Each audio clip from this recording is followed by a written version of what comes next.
আল্লাহর নবী বলছেন নাবিউল আউয়ালিন ও নাবিউল আখিরিন।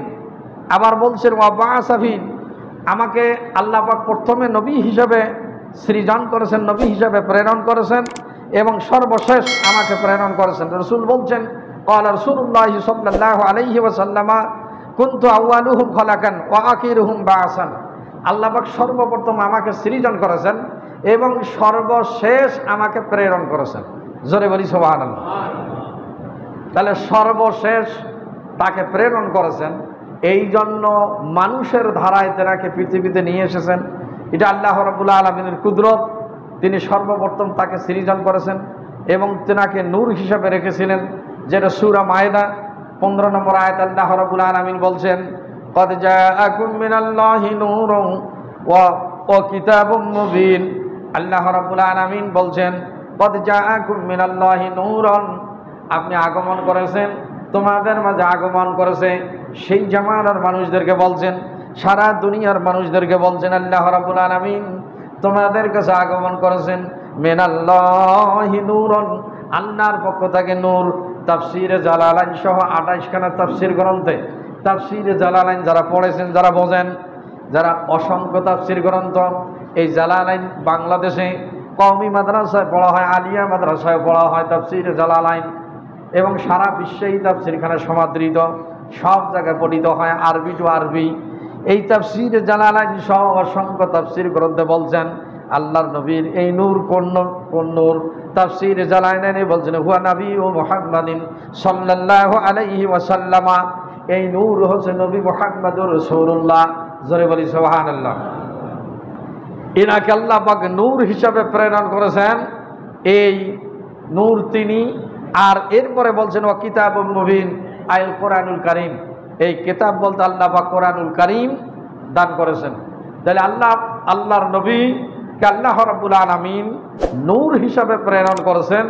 এটার অসংখ্য দলিল আছে। আল্লাহ রাসূল অসংখ্য হাদিসে বলছেন, তিরমিজির হাদিস আছে, অন্যান্য হাদিস গ্রন্থে এই বর্ণিত আছে আনা আউয়ালু খালাকাল্লাহু মিন নূরি ওয়াজহি সিররুল আসরার। যে কিতাবটা লিখেছেন বরগুর আব্দুল কাদের জিলানী রাহমাতুল্লাহি আলাইহি, এই সিররুল আসরার কিতাবের মধ্যে এসেছে যে আউয়ালু খালাকাল্লাহু মিন নূরি ওয়াজহি, আল্লাহ রাব্বুল আলামিন তার চেহারা নূর দিয়ে সর্বপ্রথম আমাকে বানাইছে। জোরে বলি সুবহানাল্লাহ। আবার অনেক হাদিস গ্রন্থে এসেছে দালাইল নবুওয়াত, তাফসীরে রুহুল মাআনি, তাফসীরে রুহুল বায়ান।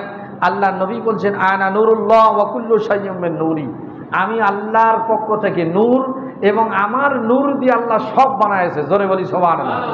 আবার অন্য হাদিস আল্লাহ রাসূল বলছেন আনা নূরুল্লাহ ওয়া কুল্লু মুমিনুন মিন নূরিহি, আমি আল্লাহ রাব্বুল আলামিনের নূর এবং আমার নূর দিয়ে আল্লাহ রাব্বুল আলামিন এরকম সমস্ত মুমিনের নূর তৈরি করেছেন। এই নূর দিয়ে যে আল্লাহর নবী যে নূর, এখন আমাদের দেশে উলামা ইকরামের মারামারি আছে, যারা ইন্টারনেট দেখেন দ্বন্দ্ব আছে, রাসূল নূরের তৈরি না মাটির তৈরি। এখন এ নিয়ে আহলে সুন্নাত ওয়াল জামাতের আকীদা হচ্ছেন রাসূল নূরের তৈরি। তবে একদল উলামা ইকরাম বলছেন যেহেতু নবী মানুষের মাঝেই আগমন করেছিলেন, মানুষ যেহেতু মাটির তৈরি এবং তার প্রক্রিয়া তিনি আব্দুল্লাহর ওরসে মা আমিনার গর্ভে পৃথিবীতে এসেছেন ইসমাইলের বংশে, তাহলে যেহেতু আদমের বংশে জন্মগ্রহণ করেছেন, মানুষ নবী হইতে গেলে একটা শর্ত আছে, মানুষ হওয়া লাগবে। মানুষ ছাড়া পৃথিবীতে কোনো কেউ নবী হয়নি। কি সুবহানাল্লাহ বলবেন না? আল্লাহ জিন জাতির মধ্যে নবুয়ত দেয়নি, আল্লাহ অন্য কোনো জাতিকে নবুয়ত দেয়নি, একমাত্র নবুয়ত দিয়েছেন মানুষের মাঝে। তাহলে মানুষের সর্বপ্রথম যে মানুষটাকে তৈরি করা হয়েছে, আল্লাহ বলছেন খালাকাল্লাহু আদামা মিন তুরাবিন, আমি আদম আলাইহিস সালামকে মাটি দিয়ে বানাইছি। ফাইন্না খালাকনাকুম মিন তুরাবিন সুম্মা মিন নুতফাতিন সুম্মা মিন আলাকাতিন সুম্মা মিন মুদগাতিন। আল্লাহ বলছেন আমি এই তুরাবিন বলতে সর্বপ্রথম আল্লাহ পাক মাটি দিয়ে আদমকে বানাইছেন, এরপর শুক্রকীট থেকে, এরপর বিভিন্ন প্রক্রিয়া মা বাবা ছাড়া মানুষ বানাইছেন, আবার মা ছাড়া পৃথিবীতে মানুষ এনেছেন, বাবা ছাড়া পৃথিবীতে মানুষ এসেছেন। এটা ব্যতিক্রম আল্লাহ পাকের সৃষ্টির প্রক্রিয়া দুনিয়াতে দেখায় দিয়েছেন। জোরে বলি সুবহানাল্লাহ। কিন্তু রসুলকে আল্লাহ পাক নিজে বলছেন আমি নূর হিসাবে তাকে প্রেরণ করেছি। তাহলে যদি নূর হিসাবে, এবং আল্লাহ নবী তিরমিজিতে বললেন কুনতু নাবিয়ান ওয়াল আদামু বাইনাল মাই ওয়াত তিন, আদম যখন সৃষ্টিই হয় নাই তখনও আমার নবী নবী ছিলেন। জোরে বলি সুবহানাল্লাহ।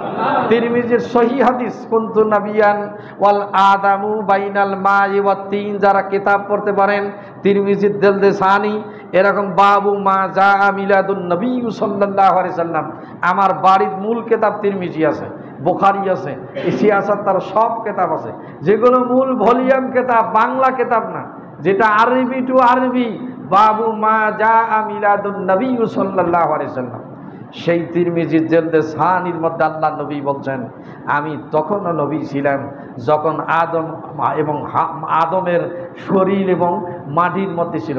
যেমন কুনতু নামিল আদম বাইনাল মাই ও তিন, মাটি এবং কাদার মধ্যে, ওয়ার রুহু ওয়াল জাসাদ, যখন রুহু এবং শরীর হয় নাই তখনও আমি মুহাম্মদ নবী ছিলাম। জোরে বলি সুবহানাল্লাহ। তো নবী হওয়ার শর্ত হচ্ছে মানুষ হওয়া লাগবে। তাহলে মানুষ যদি না হয় তাহলে আপনার কেমনে তিনি ছিলেন? যখন আদমের অস্তিত্বই ছিল না তখনও মুহাম্মদ সাল্লাল্লাহু আলাইহি সাল্লাম নবী ছিলেন। তাহলে নবী হইতে গেলে তাকে মানুষ শরীর লাগবে, রুহু লাগবে। কি কথা বুঝেন? আপনি যদি মানুষ হইতে চান তাহলে আপনার রুহু থাকা লাগবে, আপনার বডি থাকা লাগবে, শরীর থাকা লাগবে। এই দুইটা না থাকলে আপনাকে কখনো মানুষ বলা হবে না। যখন আপনার রুহু থাকবে না তখন আপনি ডেড বডি, অমুকের এটা লাশ। আর যদি রুহু এবং যদি খালি থাকে তাহলে এটা প্রেম আত্মা বা আত্মা বা রুহের জগৎ বলা হচ্ছে। আপনার লাশ যদি না থাকে এটা আলমে বরজকের কথা। কিন্তু আপনাকে মানুষ হইতে গেলে রুহু থাকা লাগবে, শরীরও থাকা লাগবে। তা আল্লাহর নবী যে বলছেন আমি নবী ছিলেন যখন আদম মাটি এবং কাদায়, যার রুহু যখন গঠন করা হয়নি, তাহলে তিনি কেমনে নবী না হইতে পারেন, নূর না হইতে পারেন? জোরে বলি সুবহানাল্লাহ।